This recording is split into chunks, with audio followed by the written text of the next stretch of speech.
us on Zoom and our wonderful participants right here in person. Good to see you all. Good to have you all on board. Thank you all for joining us today. And today we are going to discuss the great matzah debate.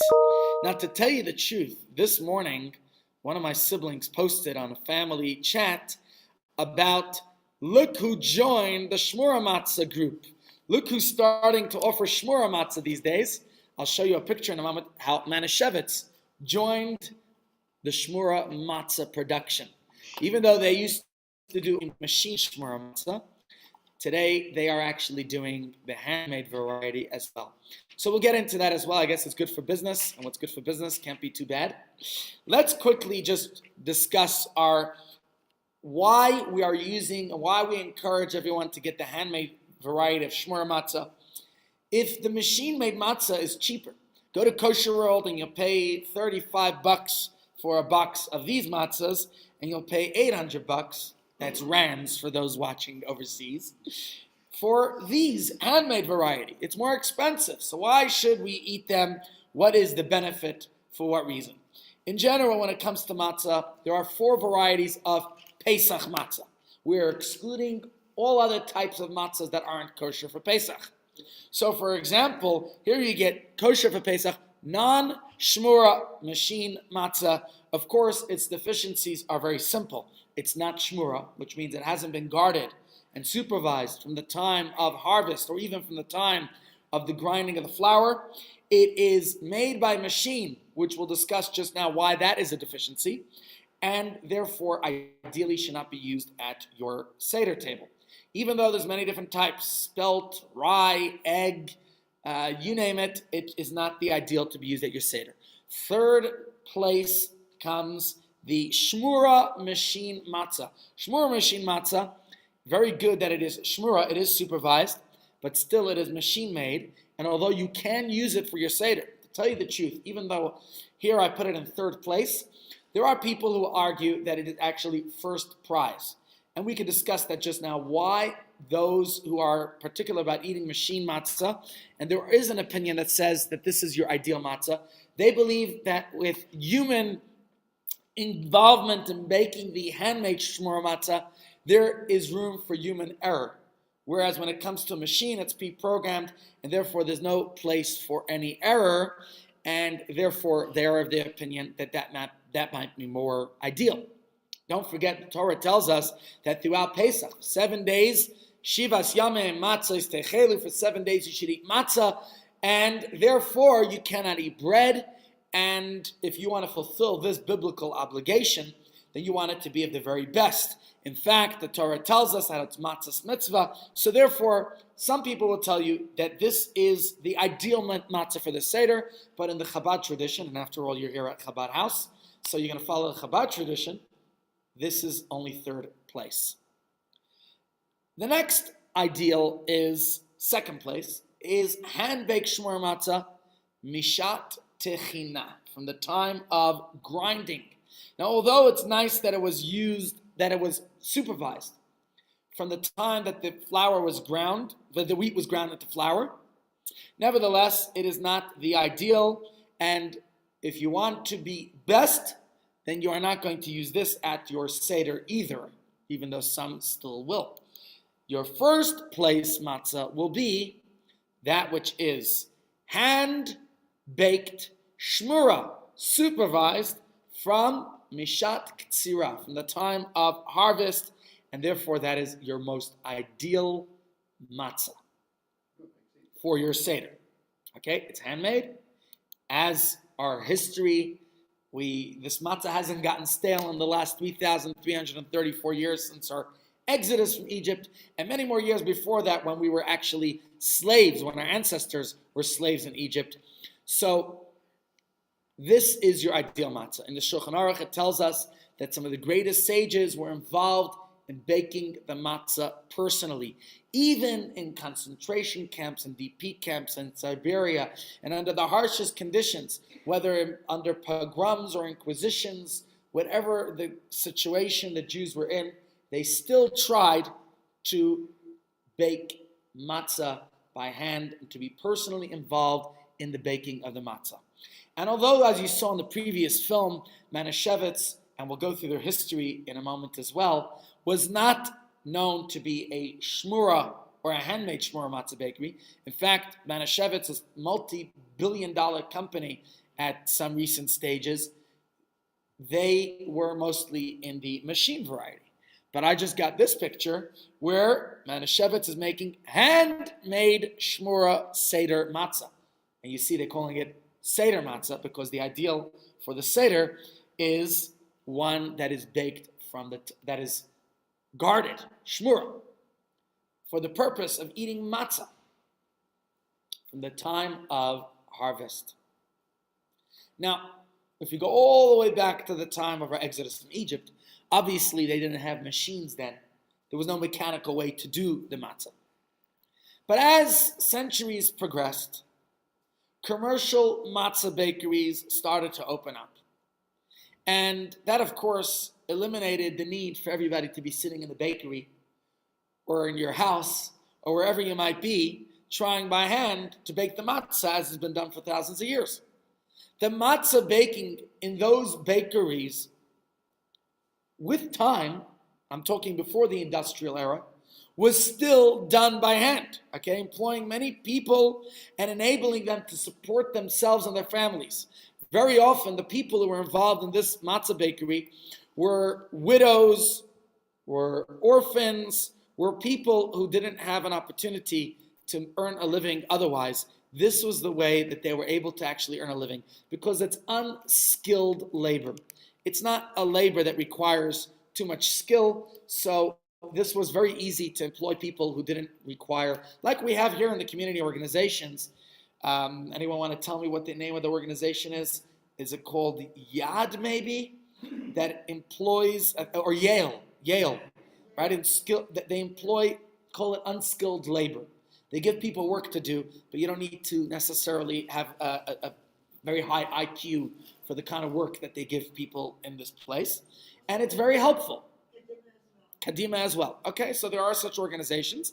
And back in the day, this was one of the places where they would put people who didn't need too much. Now today, you could go in the matzah bakery and you could have earpods and listen to music or lectures or lessons and get your work done. So that work of the matzah bakery was physically demanding, as you can imagine, tension-laden, because the matzah, as you know, has to be completely baked within how many minutes? 18 minutes. That's from the time that the water touched the flour at the very beginning of the kneading process until the matzah is fully baked. And the Shulchan Aruch, which we learn in the evenings at our shul together before Mincha Maariv, it devotes an entire section of laws that govern the process of how the matzah should be baked. The bulk of these laws are implemented, are put in place to ensure that the dough does not turn into chametz, does not become leavened in any way during this process. And it's fascinating. I mean, unless you are interested in the laws of matzah, you might even find it somewhat boring. But after all, not everybody stays every day. But we do this every evening at shul. We learn the laws of baking matzah. Even though you're not baking it, it's important still for you to know. Now, you could bake downstairs here. We do have a model matzah bakery. But that's not the real deal. When I was in New York a couple of years ago, I made sure to take my kids with me into the model matzah bakery, the real matzah bakery in New York, for them to get the experience and understand what is involved, what it entails to bake real matzah and this process, which you got a taste of in the video. And stick around to the end. I'll show you more of that so you can understand it and understand what the process entails, because it is a deep, deep process. But as I said, historically, this is something that was done, that was handmade throughout history, from the time that we left Egypt all the way through. Pardon? Yeah, you could see the difference. Well, we'll get to the difference in a moment. Why the handmade matzahs are round versus the machine-made matzahs are square. That itself is very interesting, which I want to touch on in a moment. When did this all change?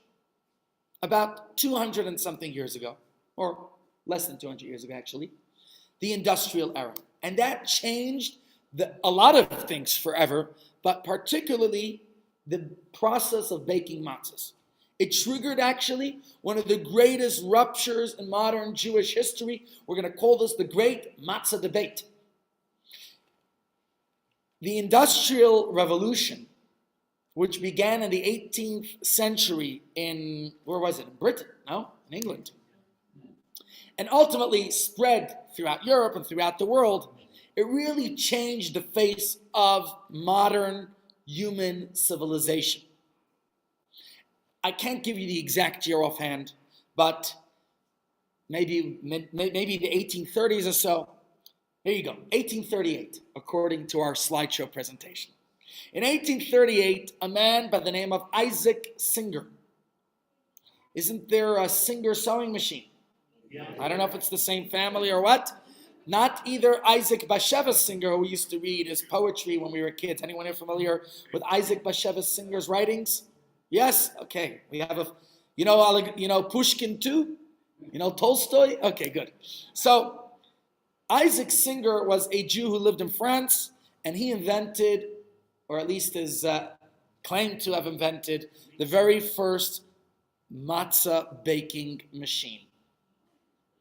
Now, it received the approval of a number of French and German rabbis. Don't forget, Western Europe was more modern at the time. In general, it was more of a, what would you call it? The Enlightenment movement was based there.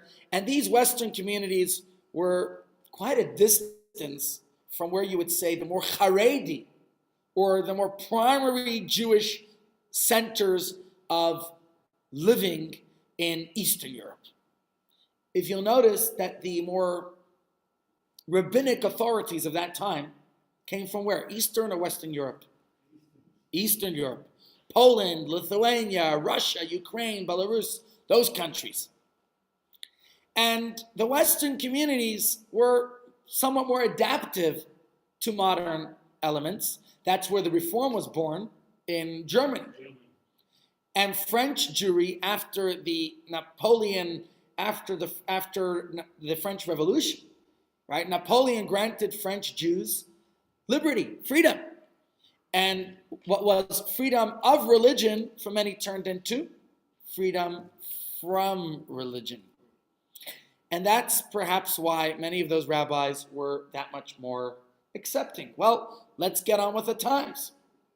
And so they were very, very impressed with this machine, and they have not only approved it, but they endorsed it, and this was great. But as things moved in those times, a little slower than these days, so it took from 1838 to 1856. What happened then? Well, a Jewish baker in Vienna created a more efficient machine for matzah production. And this new machine soon reached the communities of Eastern Europe, Poland, and Galicia. And that's when everything broke loose. Shortly before the Civil War began in the United States in 1861, Jews in Europe experienced their own civil war. But as is usually the case with our people, thank God, it wasn't a war of spears, of artillery, but rather it was a war of words and ideas. And this is where we're going to get a little bit technical. The first rabbi I would like to introduce you to is a very famous rabbi known as Rabbi Shlomo Kluger. Rabbi Shlomo Kluger was the Rav in Brody, which is Galicia. Today it's part of Poland. And he was considered one of the great Torah giants of his generation. And he was asked whether matzah made by machine was acceptable, was approved for use on Pesach. Rabbi Kluger's reply was unequivocal. Absolutely not. He said, and he wrote this in a letter, that we should not take any example, we should not look at the role models of the Enlightenment, the Reformed Jews of Germany. And he says, there's no way we could do this. Let me read to you what he wrote. He says about this matter that you're asking. This matter that you're asking.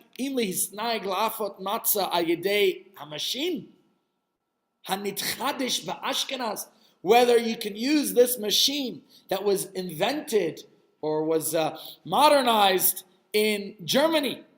He writes, no way, heaven forbid that you should do such a thing. And he says, mikama ukamatami, for many, many reasons. We'll discuss those reasons in a moment. And he says, don't in any way adapt this modern technology.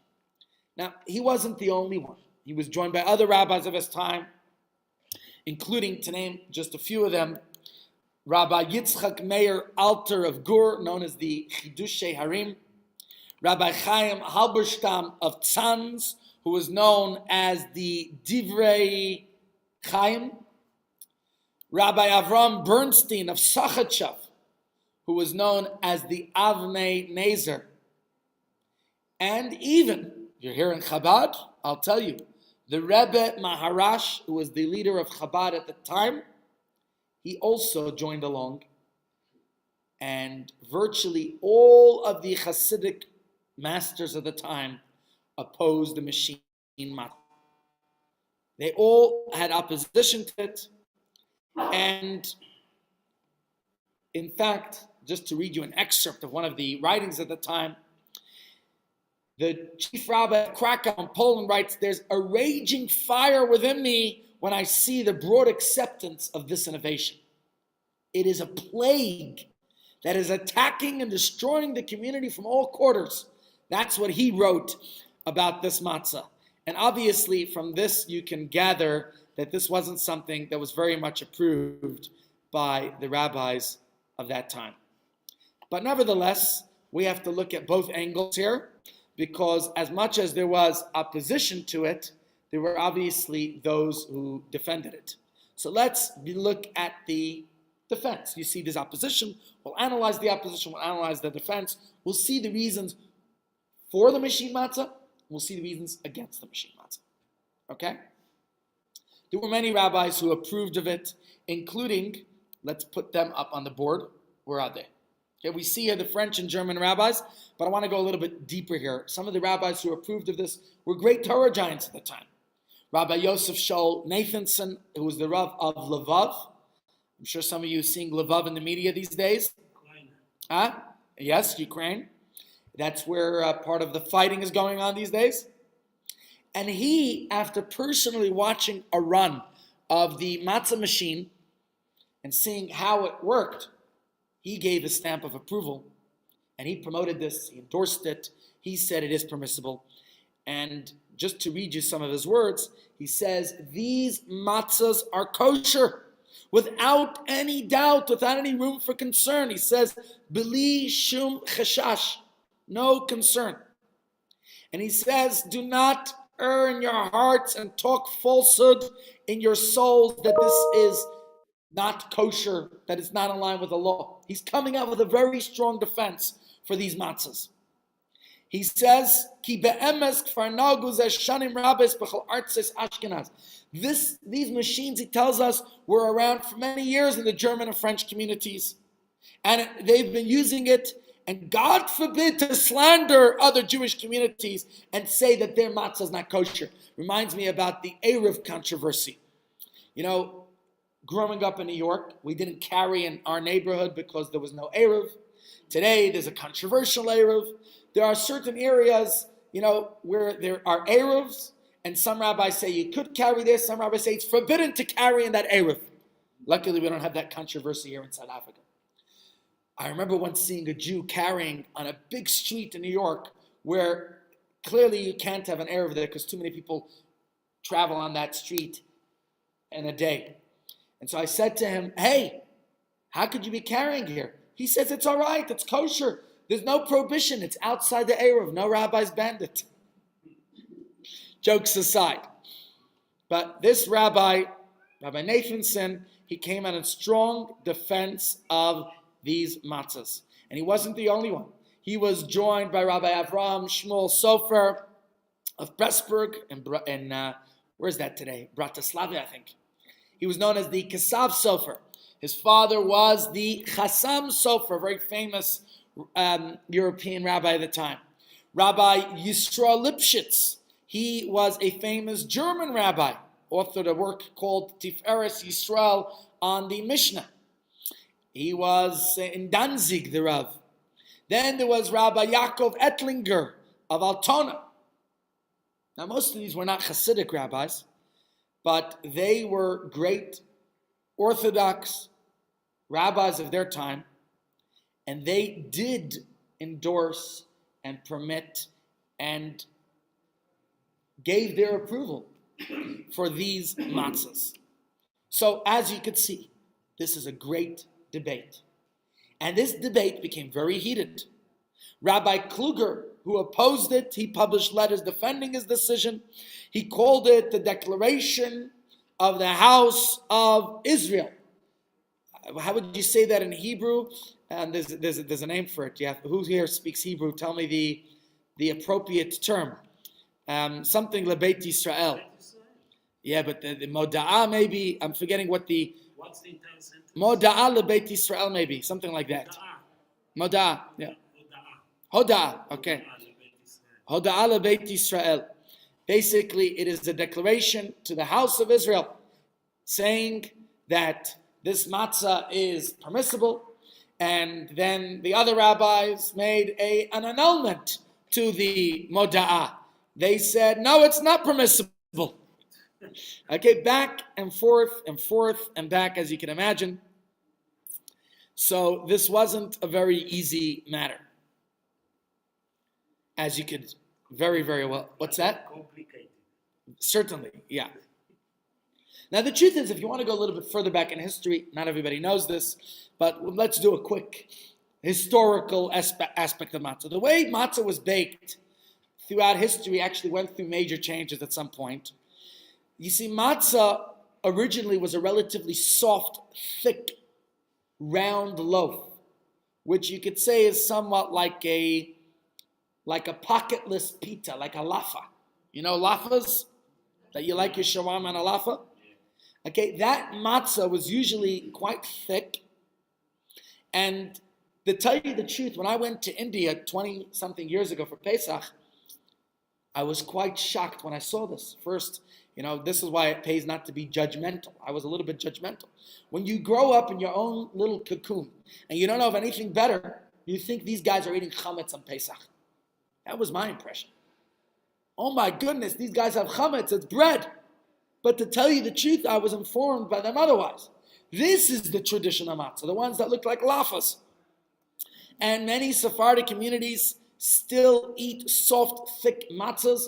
A friend of mine there was a Jew from Yemen, Taimani. He said, no, and he lives in Crown Heights. And where I grew up in Brooklyn, he says, my family still eats matzahs like that. I was like, oh, so you guys also eat chametz on Pesach? But the matzah, at some point, Ashkenaz communities changed the way matzahs were baked. And the idea, very simply, was that, for millennia, matzah was baked fresh on a daily basis throughout Pesach. During Pesach, you baked your matzahs. Obviously, not on Shabbos, when you're forbidden to knead or to bake. But you baked it on every day of Pesach. On Yom Tov, you could bake matzah. Yeah. Right? So, if some dough became chametz, leavened, before Pesach, then it was no problem. Because you threw it out. You don't have to worry about it on the holiday itself. You're gegangen weiter. Move on. However, mishaps during the holiday itself constituted a very serious problem. Because there was now chametz in the house on Pesach. Now the problem was particularly prevalent with these thicker matzahs, where there's more chance that part of the dough will not bake and will become chametz. So at some stage, sometime in the Middle Ages, Ashkenazim developed the stringency, a chumrah, to bake their matzah only before the onset of Pesach and never during the festival itself. That way, they avoided the problem that no chametz would be created or potentially created on Pesach itself. And they also decided at some point to create a very thin matzah like we are used to today, the crispy, crunchy type, with less chances of any part of it not being fully baked. But how do you bake bread to last for 8 days? Don't forget there were no freezers back then. And even today, we here in South Africa have unique problems with Eskom, where our electricity could be, we didn't have electricity for 72 hours in Santon. It's turned off sometime on Friday all the way till today. We had visitors in our house we had, Airbnb guests. They're probably very unimpressed with us. They came from overseas, from the U.S., and they're like, what's going on here, right? But simply by kneading the dough with less water. I watched the video before the Straits matzah. They said it's 70% flour, 30% water. They're able to create this hard, crisp, crunchy matzah. And that's what we eat today, right? And a little bit burnt.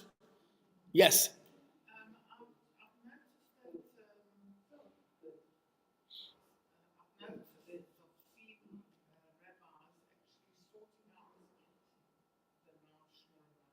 Yes? They do want to look through it to see if there's any bubbles, to make sure that you want to make sure, even still, people still check their matzah. Well, if they have any concern or question about it, they're not going to eat it on Pesach and they'll put it aside. But I think generally that's done by the matzah bakery before sending it off to you. So I don't know why that's really essential, but some people perhaps feel that that's necessary. Yeah. Okay, so when the issue of these matzahs became known, when it became this debate, when the controversy, as we say, the controversy began in Europe, there were these rabbis writing the letters back and forth and debating it. Like I said, there was the Moda'ah Beit Yisrael, which was the declaration of the house of Israel, which said that the matzah is okay and it's good. And then there were those who annulled that. So it was going back and forth, and there was a major, major debate. So how do we resolve this debate? What is the solution? What do you guys say? Let's discuss this.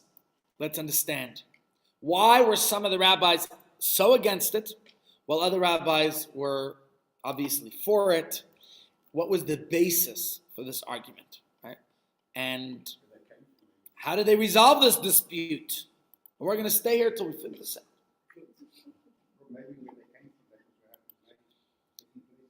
Oh, Malcolm says, tradition. Yes. Tradition. Yes. So you have these letters back and forth. Let's understand what's the basis of the dispute. Why are we debating this? Why are we arguing about it? What did we achieve? Let's go. Let's get to the heart of the problem. Why were so many rabbis opposed to the machine matzah? And it's hard to sum up a debate that lasted for decades in one little shir we're having here. But let's at least touch on the key issues. And along the way, we'll find out how round matzahs became square. Now, one objection was that the intricacy of the machinery makes it difficult to ensure that no dough remains in the grooves or the gears. I mean, look at this picture of these old machines. If any dough were to remain inside the gears or any parts of these moving parts in this machine, right, it would stick to the machine, and after 18 minutes, that dough would become chametz. And what happens to the next batch of matzah that's going to come through the machine? Very big problem. Okay, so this was one of the major concerns. And just to read to you the words of the Divrei Chaim, Rabbi Chaim Halberstam, he says that one of the rabbis who saw with his own eyes that it's impossible to properly clean the dough stuck to the machines and all those grooves. And he said this obviously is very problematic. Those are his words. Now the defending rabbis, they conceded, yes, it's true, that could be a problem, but don't think we didn't consider it. Easy solution, right? Nothing's impossible. The very word says, I'm possible. So let's look for a solution. In general in life, I like to be solution-oriented. I remember one year we did a joint program, I won't mention any names, but this particular rabbi, actually, who I did this program with, anything I mentioned goes, E-F-Shar. It's impossible. I said, Rabbi, look at the very word impossible, E-F-Shar. F-Shar, the word there is F-Shar, it's possible. Look inside the word, okay? So if you're solution-oriented, you'll find a way to make it work. And that's the way we have to be in life. We have to find ways, solutions to our problems. There is a way. So, where there's a will, there's a relative. No, where there's a will, I want to be in it. So, they said, what's the solution? Clean it up, right? And they also conceded that round-shaped matzah might lead to problems because if the machine was made in the traditional round shape of matzah as we're accustomed to, then pieces of dough that would have been cut off and combined with the general mixture, the matzah, everything else that's in there. So what's a simple solution? Make it square. Okay, that's a very good solution. And if it's square shaped, what's going to happen? Less pieces to get stuck in the crevices. Let me read it to you in the words of Rabbi Mordechai Leib Winkler in his response called the Vushay Mordechai. And he reads as follows. He said, regarding the matter of machine-made matzahs, the primary concern is that when the matzahs are fashioned in the traditional round shape, leaving over pieces of various sizes, these are then used repeatedly in the machine, in the next batch, and the trimmings of that in the following batch. And in this situation, it is certainly a real concern of actual chametz gomer. Therefore, if the matzahs are made into a square shape, that is no longer a concern. Leika chashash klal. That's why they turned it into square. Yeah.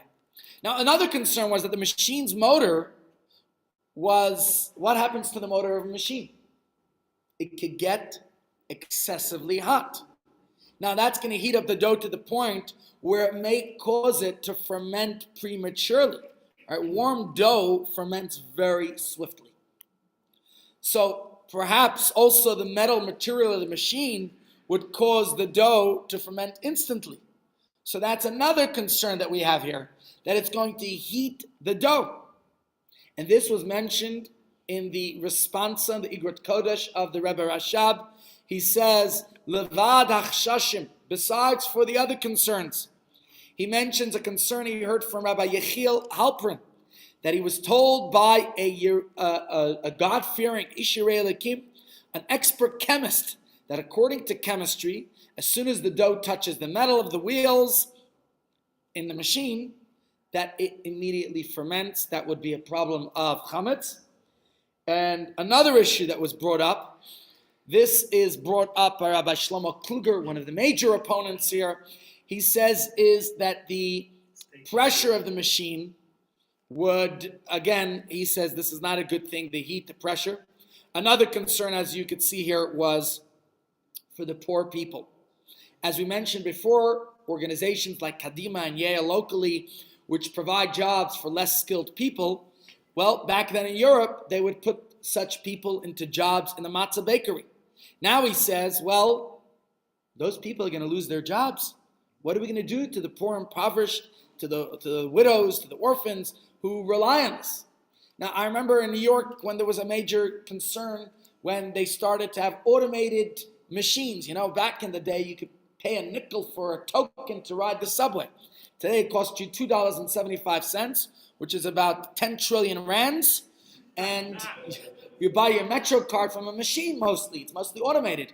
When I was in New York a couple of months ago, I wanted to go home and I couldn't get my machine. I wanted to buy, I needed to upload my card, and for some reason it wasn't working. And there's no teller, there's no person to talk to. It's all automated today. It's all machine operated. But don't forget, even when you're creating machines, you're creating other types of jobs. So again, that was another issue that could have been dealt with in that sense, but you understand that is another concern that they had. Yet another concern here, this one is mentioned by another one of the rabbis, I'm not sure which one. Maybe it's by Rabbi Kluger, actually. So, or maybe this was actually the Rebbe, I'm not sure who said this one. I have to go through my notes. But he says like this. He says that I've been a rabbi overseeing the fulfillment of the law. Oh, he says, for more than 50 years now. Thank God. Okay, probably if he became a rabbi, even as a fairly young man, maybe 18, 19, 20. So he's already a senior rabbi writing this. For more than 50 years as a rabbi, I've been observing, supervising the production of matzah. And he says, there has never been a year during which whole kernels and bits of wheat were not found in the matzahs. Which answers your question, Bracha, why it is that sometimes rabbis will still inspect the matzah even after they got it with a stamp of approval from 10 different hechsherim. Okay? And he says that it's hard to determine, even workers have a hard time finding it with their actual fingers kneading the dough. He says, if matzah is produced by a machine, who's going to feel the dough and notice if there are any stray kernels? Okay, so it's another concern. Another major concern, and I'm sure this concern was not just related to the matzah baking machine, but with all modern advances of the time, there was a fear of modernity. The 18th and 19th centuries had all this modernization and emancipation and enlightenment, and this was something that a lot of the rabbis feared, for good reason. And it saw a major transformation at that time. And along that process, like we said, a Western European Jewry wound up becoming assimilated, marrying out of the faith. Many of the rabbis really passionately believed that changing the ways that we've been doing things for centuries, the traditions, will risk all the future of Judaism. And that was another major concern at the time. Now, actually, there's one more. And that is the concept called lishma. And this is, again, analyzing some of the fascinating intricacies of Jewish law, how a small nuanced detail has so much practical relevance. So if you go back to the verse in the Torah, the verse says, Ushemartem es hamatzos. You should watch over the matzahs, because on this day God took us out of Egypt, God emancipated us from our slavery. We were redeemed. We were liberated from our bondage. And this is something we have to remember for eternity. So the verse says very carefully, very specifically, Ushmartem es hamatzos, you should watch over the matzah. What does it mean to watch over the matzah?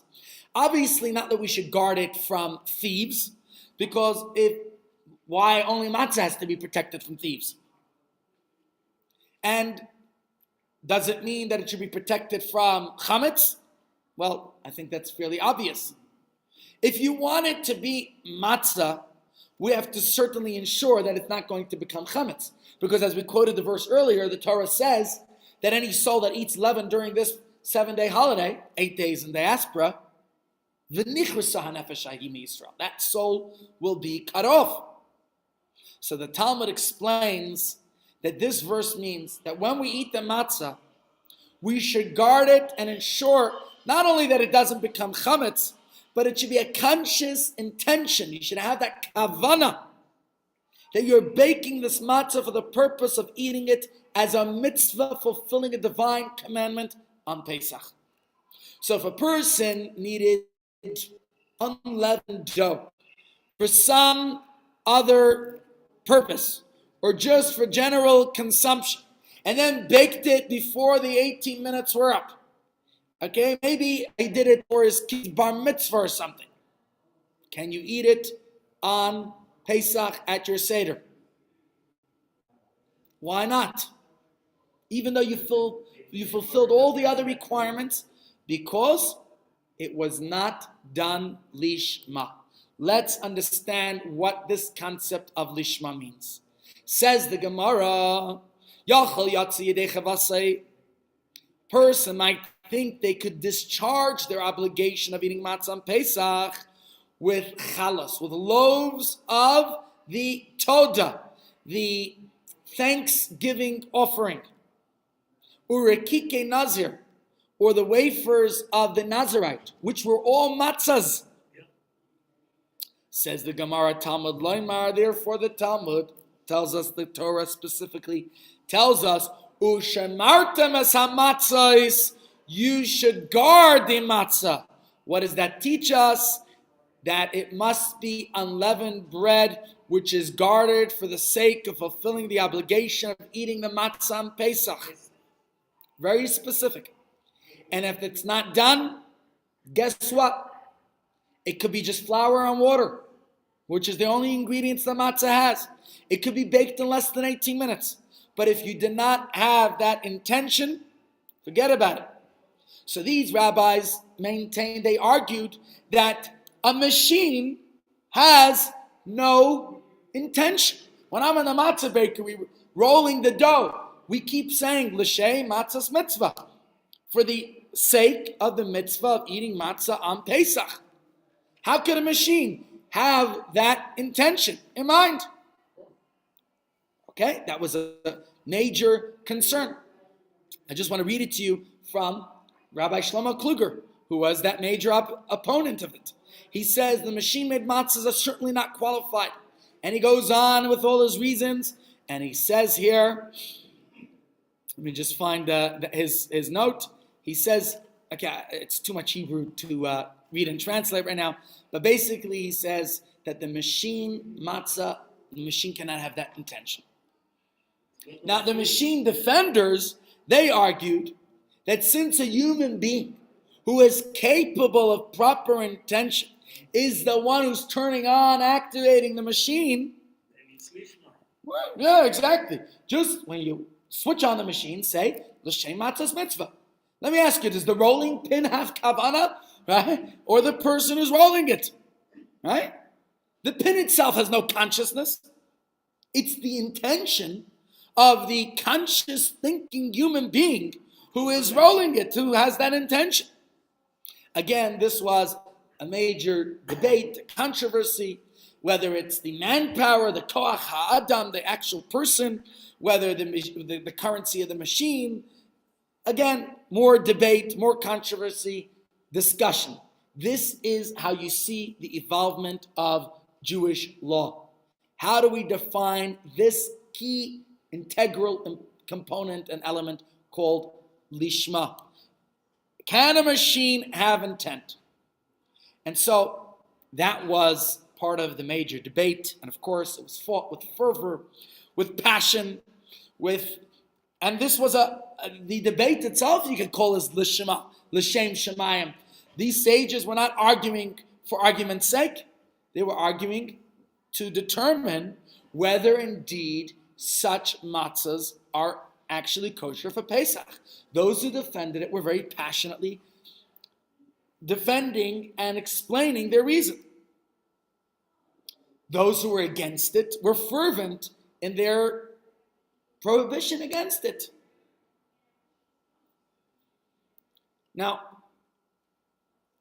it would be wrong to say that machine matzah is not allowed today. I would not say that anyone who eats machine matzah is not fulfilling the mitzvah. Like I said, many people. On our Pesach retreat, we have people who say they'll only eat the machine shmura matzah because they feel that a machine has less ability, less risk factor for error. But here's something interesting from Rabbi Akiva Sofer. He says that regarding the machine matzahs, if a human inserts the plug in the outlet, connecting the electrical wires, creating an electric current, it's considered human action, kach, adam, and therefore he says that has the same concept of lishma, of ushmartem et hamatzot, that it's fulfilling that purpose. What do you think? What do I think? Well, as with everything, you got to read my article. I wrote an article about this. Okay. Then let's cross the Atlantic to the Golden Medina. Now, many people refer to South Africa. That's what brought many Jews here, was that they thought that there's gold. The streets here are paved with gold. You know what one old Jew told me? He discovered when he arrived in South Africa that not only are the streets not paved with gold, he discovered the streets aren't even paved, and more than that he was the one who was going to have to pave them. That's why we got all those potholes. But luckily it's been raining lately, so many of the potholes got filled up. This isn't the only Golden Medina. Many people were making their way towards America. That was also called the Golden Medina. That's where I come from. Let's take a journey across the Atlantic Ocean. In the year 1886, there was a rabbi by the name of Rabbi Dov Ber Manischewitz. Rabbi Dov Ber Manischewitz actually adopted that name. His real name was Rabbi Abramson. He was a Lithuanian rabbi, and he needed to get to America. For some reason, his passport wasn't good enough with his name, so he got the passport of a fellow by the name of Dov Ber Manischewitz. And he managed to escape. Don't forget, Europe then was fraught with anti-Semitism, with pogroms, with blood libels, with all types of discrimination against Jews. It wasn't a good place to be. I'm talking about 19th century, mid-19th century, well, late, 1886. 1886. And he makes his way to the United States. Now he arrives in America. He settles in the city of Cincinnati, Ohio. And he served there as a ritual slaughterer, as a shochet. Okay? Comes along Pesach. He needs matzah for his family. Anyone who knows Cincinnati, it was the bastion of a reform movement in America. And he didn't want to rely on their matzahs. So he started a bakery in his own home in the basement. Basement matzah bakery. Of course, some other Yiddilach heard about his matzah bakery. They asked him can we get some matzah? Before he knew it, the shochet was making a better living baking matzahs than slaughtering cattle. 2 years later, he started this whole business, and the demand grew. And what's interesting is the demand was not only from the Jewish community, but actually from a very unexpected market. Anyone know? At the time, Cincinnati was a major starting point for pioneers who were heading west. Okay, these travelers were going to the gold rush in California, and so they wanted to take along some non-perishable food. I mean, matzahs. We're eating matzahs for 3,500 years. They still haven't gone stale. So let's take along. People started to buy his matzah, and he had Gentiles as his most popular customers and clients. They were gobbling up. They were swallowing up his matzahs, and he couldn't keep up pace, couldn't keep up production with the demand. And it kept growing and growing and growing. So our dear Rabbi Manischewitz, he managed to turn matzah into a successful business. A gold mine, exactly. His matzah became his gold mine, all right, his matzah mine, and he generated a very large revenue from selling matzahs, more to the Goyim, to the Gentiles, than to the Jews. According to Google, by 1900, Rabbi Manischewitz opened a massive matzah factory. He switched from coal to gas ovens, allowing for better temperature control. He built a new oven at the time, which was the largest oven on earth. Could you imagine? And instead of just using machines to roll out the dough, Rabbi Manischewitz established a fully automated factory 122 years ago with machines that were doing the mixing, that were doing, we make the perforations, the holes I used to do it with a fork, and then in the modern matzah bakeries, they have a little rolling pin or whatever you call that thing. The perforations all from the machine. The machine cut the dough, did everything. The most modern matzah bakery of his time, and that factory was soon turning out 75,000 pounds of matzah a day. Much of it, most of it, again, not for Jewish production. These are people who are traveling west who needed matzahs like crazy. They wanted food. Bread is going to go stale. It's going to get frot and rotten. Not the matzah, right? So make it hard and crispy to begin with. This was perfect for those gold rush pioneers. And this was Rabbi Manashevitz's gold mine. And at first, his whole business was, I don't know if it was for matzah production, but he kept it. I don't know how he dealt with this issue of lishma or not, but his company was doing very, very well.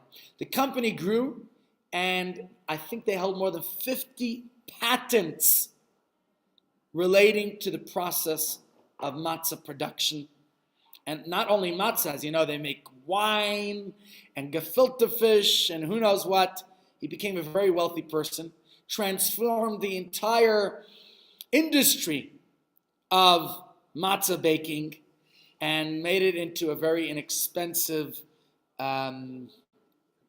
commodity, call it. Yeah, exactly. We know you could get Manischewitz matzahs anywhere in the world. So here you have a company that started in, 1886, 1888, and becomes this worldwide multi-billion-dollar industry of all types of food. And the question begs, so why pay 800 rand or 20-something dollars for a box of shmura matzah when you could just buy one of these in the States for like $3 versus $20? Convert that to rands, it's a big, big difference. Okay? It's big bucks, not 300. Today, yeah, maybe back then. I don't know why we put the dollar in. Here in South Africa, they charge you import duties and all that. I know. I'm going to pick up today about 150 kilos of this for our retreat. Let me tell you, it ain't cheap. Okay? We're paying 620 rands per kilo or more wholesale. You buy it in the shop retail, 800 rands. Okay, that's why Mano Shevitz became that big deal. I don't know what the company sold for, but in recent times, it was bought by Kohlberg and Co. for $42.5 million, and then for $124 million, and then Harbinger Capital Partners, and then Sankati Advisors, and today it's actually owned by Kedem. I don't know what they bought it for, but knowing Kedem, they got a good mitzvah. They probably bought it for less. I don't know. I think the company was going under. I saw a film about how Manischewitz at some stage lost their plot. Not all their production was kosher anymore. They lost their, I guess, niche, their unique elements. So Kedem bought it over, and now in fact, they've introduced Manischewitz hand-baked shmura matzah. Now, why do I tell you this story? Not only because it's a fascinating piece of our history, but because it answers a fundamental question. How did we survive through all these years under the most impossible circumstances? And the answer, my friends, can be found in this story. The fiery controversy, the dispute, the debate about the machine matzah. I know at the surface it seems difficult and disturbing. Could rabbis not find a way to just work things out? Why did they have to argue and fight about this? What's this all about? Why is there why everything in the Talmud is an argument, a debate? For what good reason? But the truth of the matter is, these arguments are what, as defined in Pirkei Avot. In fact, if you want, you could join me this evening. We're having a Pirkei Avot shir here on Zoom in loving memory of Eric Sampson at 8 p.m., I believe. What we call arguments that are l'shem shemayim, as we said. These not only enriched our traditions and our scholarship, created the most intellectually vibrant people in history. There's a reason we're called the people of the book. Not only did we survive, but it's due to this that we thrive. Because we Jews did not view our faith and heritage as just as a culture and nostalgia. But this is what, for us, this is how if we would have given up, we would have assimilated, we would have been long lost.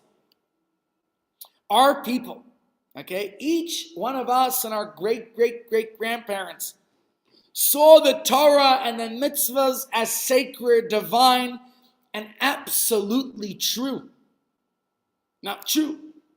Something that's worth living for and even dying for. Judaism, the Torah says, V'chai b'hem. We live by the Torah. But to live for it, you have to be willing to die for it. So this whole transition to machine matzah from a handmade matzah, for an outsider, it might seem just like, get with the times, modernize, what's the big deal? But to our people, this was a very serious matter. Even if you're from the camp who permitted it, and if you defend your position, it had to be based on commitment to Jewish law, to tradition, to Torah, to the values of Judaism, to the Talmudic understanding. So remember, next time, or as you're getting ready for Pesach, and you're ready to eat your matzah, that there's a lot more to this than the simple of difference in price. So my friends, I think that if you notice that because this was such a big deal, it's something that's worthwhile for us to keep in mind and to understand that arguing is good for the Jews, okay? It's a good thing because it shows the zeal, the excitement, the passion that these rabbis had, regardless which party, which side of the debate you're on, okay? And just one more point that I find beautiful is if you think about the handmade variety, unlike the machine ones, okay? Each matzah is unique. It's distinctive. It's different shape, texture, taste, consistency. Each matzah is different. No two matzahs are ever alike. Each one is kneaded and shaped separately. Again, I think it's symbolic of each one of us who are indispensable to God's plan for this world. Each one of us is unique. As similar as we might be, every person has their specific role to play. Unlike the machine where every matzah comes out looking exactly and tasting exactly the same. Every one of us is unique. Another idea is that handmade matzahs are round. Mashir matzahs are square. In life, you want to be round. You want to be,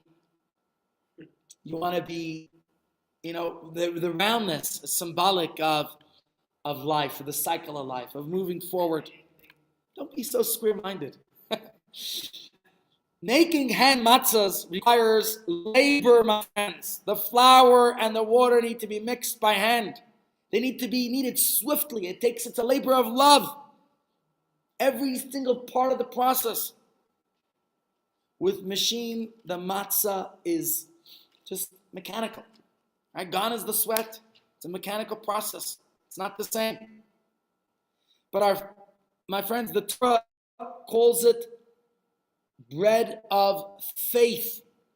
It is the bread that the Jews ate on that night when they were born as an independent people 3,334 years ago. And so, to be a nation, as ambassadors of God to the world, this is the bread that gave us faith to continue. I think it has lessons for us.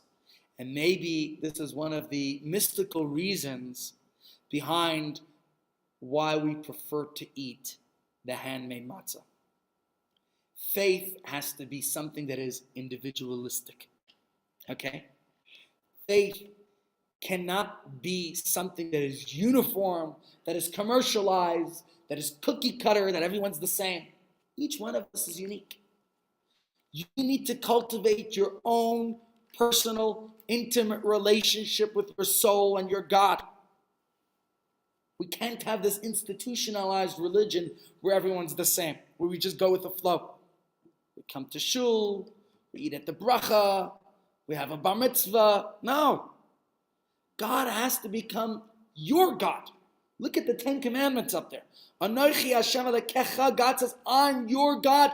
It doesn't say I'm the creator of heaven and earth, but I'm the Lord who took you out of the land of Egypt from your bondage. Why? Because that's something that people personally, individually experienced. And God has to be can't just be some figure in the sky. God has to be a personal relationship. And your matzah has to be distinct in that element, in that sense, because your experience of God is not the same as mine. Each one of us has a personalized relationship with Hashem. And faith cannot be square, defined by the limited, defined properties that we impose in it. We cannot create God in our image. We are created in the divine image. Faith has to be round in the sense of acknowledging the infinite mystery of life, like a circle that has no beginning, no end. So faith cannot be mechanical. Faith has to be vibrant, alive, active. Machines, of course, have their place, there's no doubt. And thank God there was an industrial revolution. But some things, even brilliant machines cannot replace. How many of us today get dependent on our phones, and our phones become our brains and become our calendars, myself included? So love, faith, and the pulse of the human soul cannot be something that is mechanical, cannot be something that's left to a machine. So let me conclude as follows. The Baal Shem Tov once remarked, a child can only be created through warmth and passion. Okay, of course we know he's talking about the warmth, the passion, the love of a couple's relationship. To create life, said the Baal Shem Tov, you need passion. Now, of course, had the Baal Shem Tov known about artificial insemination, okay, he would tell you that today you could create life without passion. But that's a separate story. If we want to create life, a living Judaism, and if we want to create children who will hold on to and will love and will cherish it, then we cannot afford artificial insemination. We cannot be content with robotic, machine-like Judaism, with artificial, shallow, and skin deep.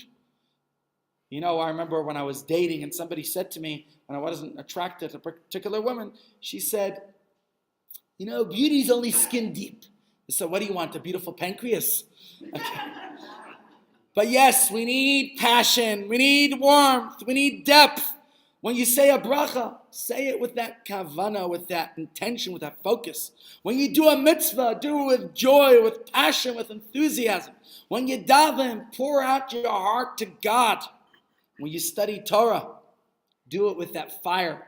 As we know, they taught us in rabbi school, either you put fire in the sermon or put the sermon in the fire, or as the coach said to his players, either you be fired with enthusiasm or I'll fire with you enthusiasm. So remember that. When you're helping someone else out, do it with that smile. Do it with love. When you give tzedakah, do it with a sense of gratitude for the blessings, for the privilege that you have. And then our Yiddishkeit will live forever. Just like those crunchy, tasty, or maybe tasteless for some, however you want to see it. But do it as that matzah that could last. Realize that it's something that should certainly be something that we live by. And no doubt that will give us all that we need for a profound and a beautiful, amazing Pesach. Any questions, ladies and gentlemen, before we conclude?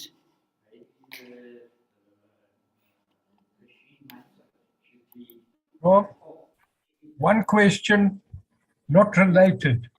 Just a second, a question on this side. Yes? Is it Mervyn speaking, Rabbi? Yes, Yeah, Mervyn. me. Rabbi, if somebody passes away in Adar Bet, Yes. how do you say Kaddish? Well, When do Kaddish is set for 11 months. So Yes. then the Kaddish would conclude after 11 months, which would mean next year at the end of Shvat. If your Yeah. question is about a mourning, such as a yard site matter, it's Yeah. usually observed in the first Adar. Some people do it in both. I see. Thank you. Okay. Zaykas and everyone, great seeing you. Thank See you for a great shiur. Thank you, Pardon? Rabbi.